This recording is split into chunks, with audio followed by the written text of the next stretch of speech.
شاعر کہتا ہے جہاں ذکر حبیب ہوتا ہے تو خدا بھی قریب ہوتا ہے، ان کی محفل میں بیٹھنے والا آدمی خوش نصیب ہوتا ہے۔ ذرا اساتذہ کرام اور مہمانان گرامی اور میرے عزیز ساتھیوں، یہ کھوپڑا کس کا دکھائی دے رہا ہے؟ حضور صلی اللہ علیہ وسلم کا ذکر ربیع الاول سے پہلے بھی تھا، اور جب یہ موسم شروع ہوا تو اس میں 4 چاند لگ گئے، اور کائنات کا کوئی کونا ایسا نہیں ہے جہاں ذکر رسول نہیں ہوتا۔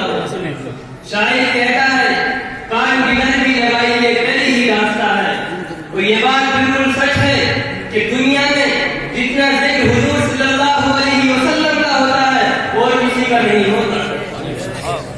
حضور صلی اللہ علیہ وسلم کے ذکر سے ساری دنیا منور ہے، اور سچی بات یہ ہے کہ حضور کا ذکر سن کر جس شخص کے کلیجے میں ٹھنڈ نہیں پڑتی، اس کے سینے میں دھڑکنے والا دل کسی مومن کا دل ہی نہیں ہوتا، اور یہ ہو ہی نہیں سکتا کہ حضور کا ذکر ہوتا ہو اور دل قرار حاصل نہ کرے۔ جب یہ موسم شروع ہوتا ہے تو ہر صاحب ایمان کے زبان پر ذکر رسول ہوتا ہے۔ عاشق کے لیے اس سے بڑا کوئی سرمایہ ہی نہیں کہ کوئی اس کے محبوب کا ذکر چھیڑے۔ حضور صلی اللہ علیہ وسلم کا ذکر ہمارے لیے بہت بڑی دولت ہے۔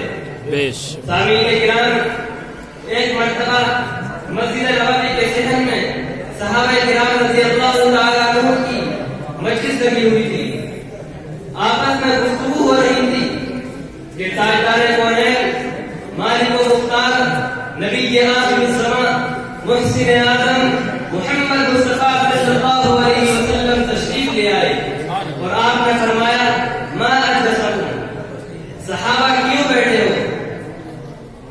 آپ کے جلسے کا مقصد کیا ہے؟ وہ کون سی شے ہے جس کے لیے آپ یہاں بیٹھے ہوئے ہیں؟ رات بیت رہی ہے اور آپ ابھی تک یہاں بیٹھے ہوئے ہیں۔ صحابہ کرام نے عرض کیا جلسنا نذکر اللہ ونحمدہ علی ما ہدانا للاسلام ومن علینا بہ، ہمارے بیٹھنے کا مقصد یہ ہے کہ اللہ تبارک و تعالی نے آپ کی صورت میں ہمارے لیے جو انعام کیا ہے اس پر رب کا شکر ادا کر رہی ہے۔ تو حضور صلی اللہ علیہ وسلم نے ارشاد فرمایا کہ آپ اس بات کی قسم لے سکتے ہو، تو صحابہ کرام نے قسم لی۔ پھر حضور صلی اللہ علیہ وسلم نے فرمایا کہ میں نے آپ سے جو قسم لی ہے یہ قسم کسی تہمت کی بنیاد پر نہیں لی ہے، بلکہ ماجرا رپورٹ تھا۔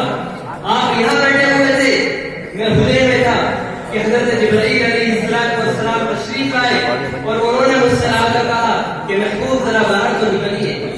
اللہ آپ کی اس عمل پر فخر محسوس کر رہا ہے۔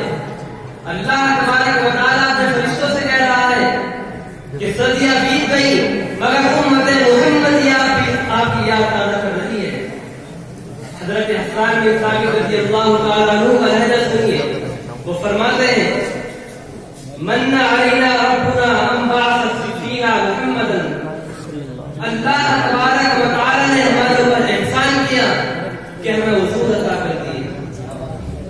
کسی شاعر نے کیا کہا ہے کہ فضل رب العلا اور کیا چاہیے، کہ فضل رب العلا اور کیا چاہیے، مل گئے مصطفیٰ اور کیا چاہیے۔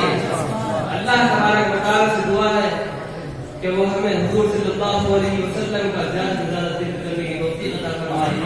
آمین و ما علینا الا البلاغ۔